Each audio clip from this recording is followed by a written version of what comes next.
meil on üks karikas ka, Grand Prix karikas ja bänd, kes saab siis noortena 2016 poolfinaali ilma demo vooruta on Tarvi Põrinad ka, ei tea?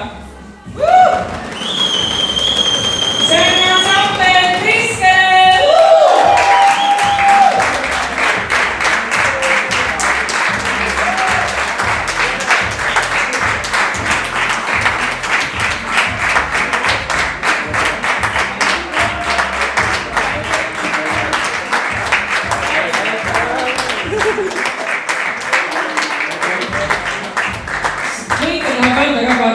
Mis te ootate Martelani konkursilt kõigepealt asetama? Me ootame võita.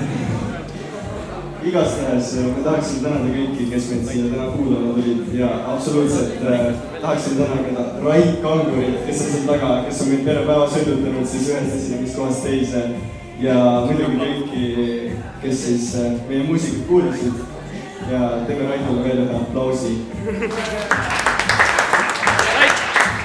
Meie edased plaanid siia, me kindlasti toodame veel hästi palju muusikat ja rakendame rohkem ka puhkpille ning loodame, et meie paneme varsti lavadele. Aitäh teile!